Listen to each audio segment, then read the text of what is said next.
Olá, vamos buscar um pouco de paz para hoje? A palavra de hoje está no livro de Mateus, capítulo 25, versículo 15, e diz assim: A um deu 5 talentos, a outro deu 2, a outro deu 1, de acordo com a capacidade de cada um deles. E então partiu.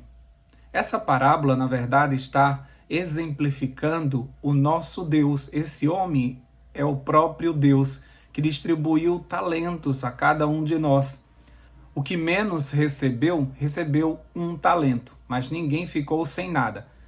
E aí cada um foi tentar multiplicar esses talentos.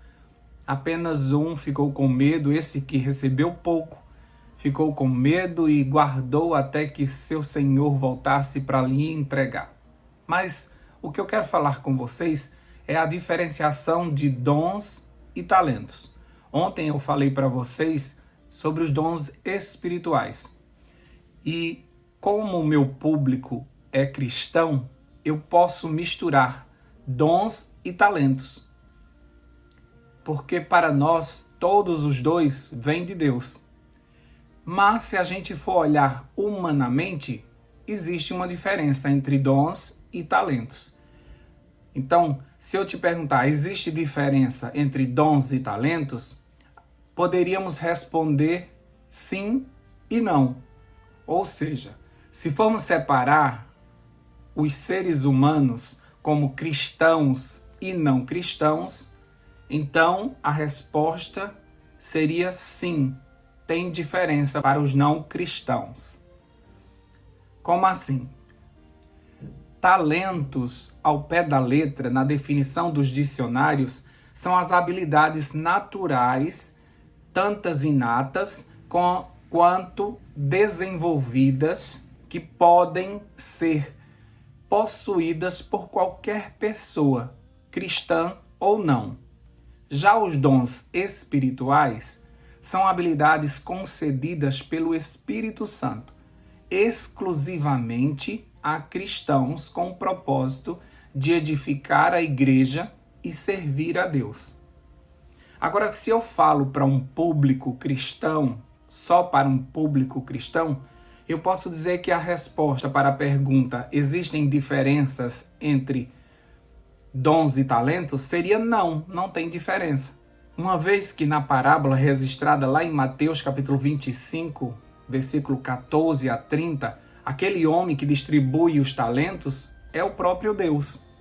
Então foi Deus que deu esses talentos e distribuiu conforme a capacidade de cada um. Ou seja, todos nós cristãos sabemos que os nossos talentos, eles nos foram dados por Deus. Quando o Espírito Santo foi enviado por Jesus, ele concedeu dons espirituais aos homens. Mas ele fez isso com base nos talentos de cada um, nas suas qualidades, na sua personalidade, entende? Foi por nos conhecer que ele nos concedeu dons para executarmos os talentos que Deus já tinha nos concedido. Ou seja, o Espírito Santo ele nos dá o poder necessário para que a gente execute esses talentos com excelência, direcionados agora não para o nosso eu, mas para a edificação da igreja e para a glória de Deus. Se antes você cantava nos barzinhos da vida, para festas, eventos, agora que você recebe o Espírito Santo, que você conhece a Deus, agora o Espírito Santo faz com que esses talentos sejam transformados em dons para a edificação da igreja e para a glória de Deus. O Espírito Santo, por habitar em nós, ele é a pessoa indicada, é a pessoa que mais tem capacidade de saber qual dom que se encaixa com a nossa personalidade. E, além de tudo, ele tem autonomia e poder para nos conceder, ou seja, para distribuir, para dar os dons que ele quer. 1 Coríntios 12, 11. Eu vou tentar explicar de uma forma mais fácil para que você entenda. O Espírito Santo, ele conseguiu como que fatiar Jesus, dando a cada um de nós um pouquinho dele. E juntos nós formamos o corpo de Cristo. É como se fosse um grande quebra-cabeça. Isso é uma explicação bem facilitada do que está lá em 1 Coríntios 12, 25 a 27. Ou o capítulo todo de 1 Coríntios, como a gente viu ontem, e agora a gente está só acrescentando algumas informações. O Espírito fez assim para preservar a unidade e nos manter juntos como igreja e como cristãos, porque juntos nós somos mais fortes e o nosso impacto no mundo seria muito maior. O diabo, sabendo disso, ele veio e nos separou e colocou placas nas nossas igrejas e até nos colocou como concorrentes. E isso dificulta do evangelho avançar.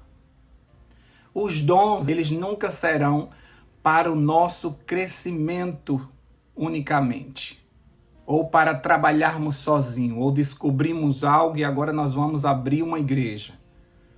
Sempre foi dado os dons para a edificação da igreja e para formar o corpo de Cristo, para que o mundo veja que Deus ainda está no controle e ainda está entre nós. Fica também provado que eu preciso de você para fazer a obra de Deus. Ninguém consegue fazer nada sozinho. Para que um pregador esteja lá na frente, para que um pregador se torne um pregador bem conhecido, ele precisa de toda uma equipe.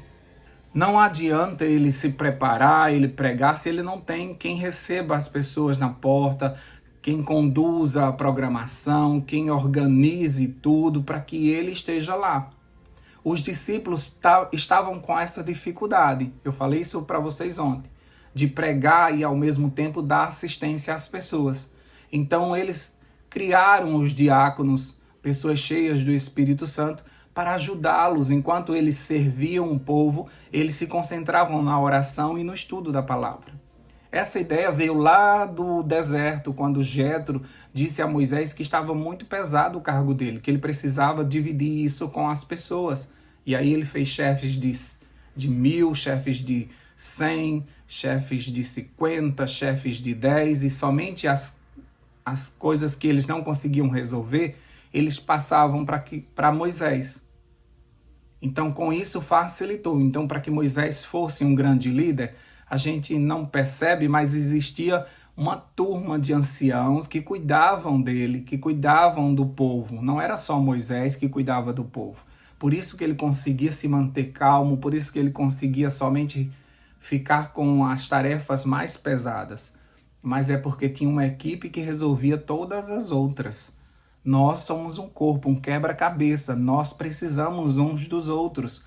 E os nossos talentos, eles são muito úteis nas mãos do Senhor, que os transforma em dons espirituais para a edificação da igreja, para a pregação do evangelho, para o avanço desta mensagem no mundo.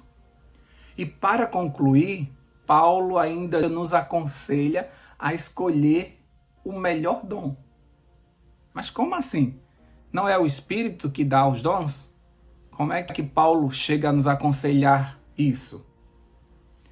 No versículo 11 diz que o Espírito dá, distribui, concede.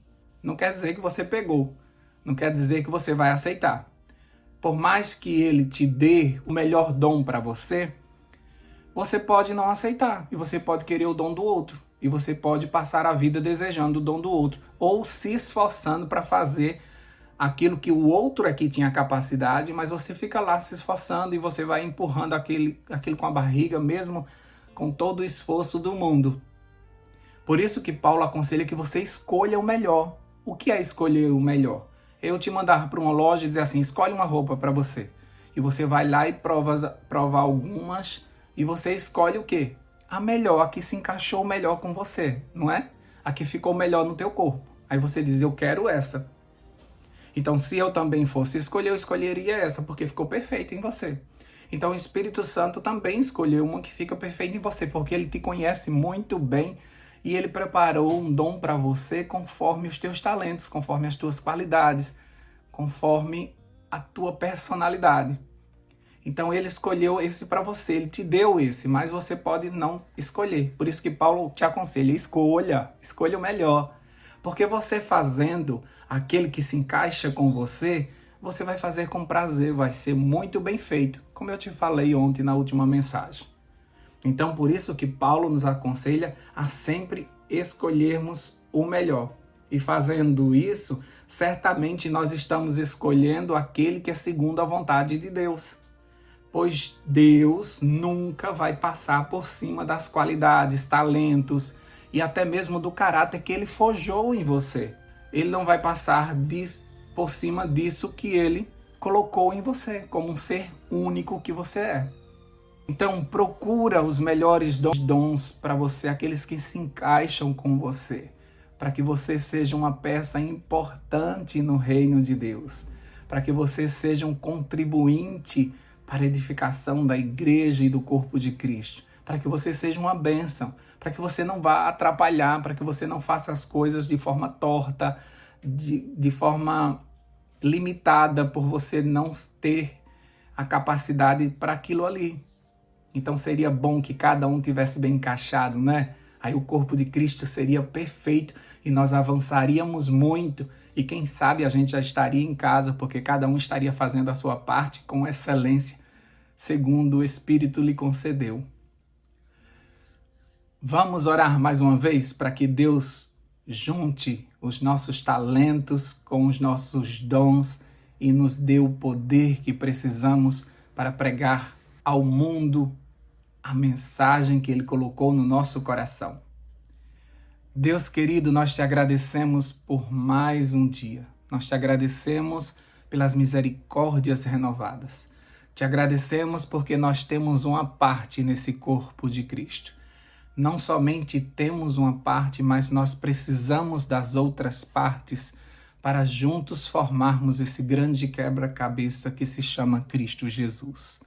Que a tua igreja se una, Senhor Deus, de forma tão poderosa, que a gente fale uma única mensagem, que a gente pregue apenas o evangelho eterno, que a gente não pregue os evangelhos de autoajuda, de prosperidade, evangelhos da igreja A, da igreja B, mas que a gente pregue o evangelho da Bíblia, da tua palavra, das escrituras sagradas.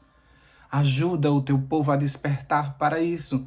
O Senhor tem uma igreja invisível espalhada pelo mundo, de pessoas que se dobram diante do Senhor e querem fazer a tua vontade, e se colocam à tua disposição.